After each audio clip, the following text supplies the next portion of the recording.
buenas tardes. Gracias por este reencuentro de cada semana aquí en Canal Metro, en este espacio de información y reflexión que junto a Fanny Vega hemos llamado Política, Producción y Trabajo. En poquitas emisiones más vamos a estar cumpliendo el estreno de 300 capítulos de Política, Producción y Trabajo. En todas esas oportunidades hemos intentado que reflexionemos juntos sobre la importancia que tienen estos elementos que valorizan también nuestra propia comunicación, sobre la política, sobre la producción y sobre el trabajo. Ricardo. Y sobre la política vamos a ir al grano porque los tiempos corren, faltan 40 días para las elecciones y queremos saber cómo estamos en el escenario preelectoral. Federico González de González Valladares y Asociados, muchas gracias por estar en Política, Producción y Trabajo. No, al contrario, gracias a ustedes por la invitación. ¿Cuál es el escenario político de este momento? Bueno, en términos de intención de voto, empecemos por ahí. Tenemos a Daniel Scioli primero con 37,9. Tenemos segundo a Macri con 26,7, si no me equivoco, los decimales, y Massa muy cerca, 24,5. Esto significa que hay 10 puntos de diferencia entre el primero y el segundo, en teoría. Sí. Bueno, acá con estos números habría balotaje, pero Scioli está muy firme, le falta muy poco.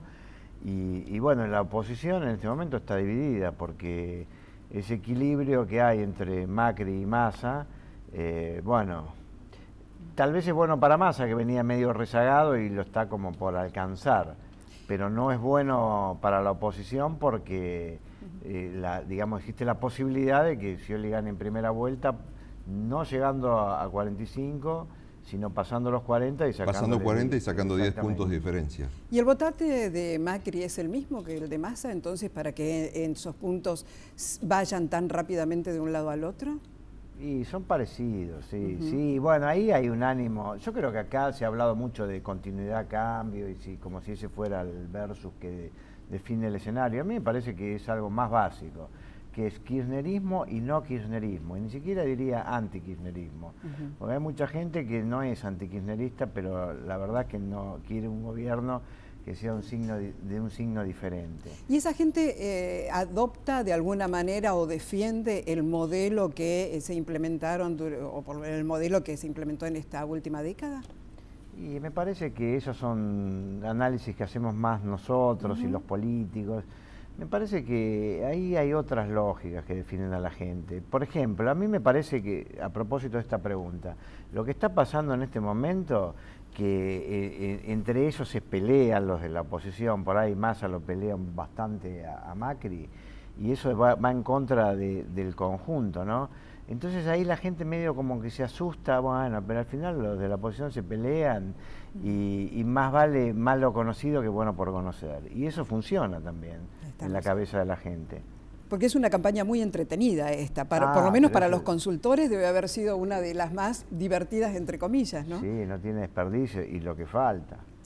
Y en lo que falta, se incluye la presentación de los programas económicos que presentaron ayer Sergio Massa y Daniel Scioli a la misma hora y con escasas 4 cuadras de distancia. Por lo menos sí, es increíble, a veces es increíble cómo coinciden y cómo se... Es que son muy parecidos.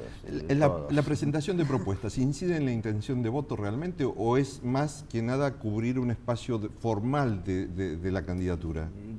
No, creo que sí, que influye, hay algunas cosas que la gente escucha, pero lo que más influye es el ánimo de hacer las presentaciones. Cuando se dice no hay propuestas, si aparece alguien que expone que hay propuestas, entonces la gente dice, me gusta porque hizo propuesta. ¿Y qué propuso? No sé, pero me gustó que proponga. Y después hay algunas cosas que proponen que no pasan desapercibidas. En este caso faltaría que Mauricio Macri haga su presentación, pero en el caso de ayer, Scioli y Massa hicieron hincapié en 2 espacios diferentes. Scioli marcó un discurso muy coherente, con una acción muy coherente planteando cómo va a ser su desarrollo. Inclusive dijo que iba a traer 31.000 millones de dólares de inversión por año del exterior a la Argentina, que iba a construir 1 millón de viviendas a razón de 250.000 viviendas por año. Digamos, dio cifras, o sea, como cosas concretas. Massa se volcó más al tema de la seguridad, al tema de lo que está en la sensibilidad, en la epidermis de la sociedad. ¿Qué ayuda eso a un candidato? ¿En qué ayuda? ¿En qué favorece? ¿Cómo llega ese mensaje a la sociedad? Y bueno, es una pregunta amplia que habría que desmenuzar, pero vamos en líneas generales. Hace poco hicimos una encuesta preguntando a quién perciben como el candidato que hace más propuestas, que era claramente Massa, y después en diferentes rubros, en la agenda económica, la agenda de la seguridad, la agenda educativa, científico-tecnológica, etcétera. Bueno, Massa claramente ganaba en la de la seguridad y la lucha contra el narcotráfico. Y Scioli en la del trabajo y también, por ejemplo, en el atraer capitales andaba muy bien. Macri era la agenda económica de, digamos, eliminar el cepo, también atraer inversiones.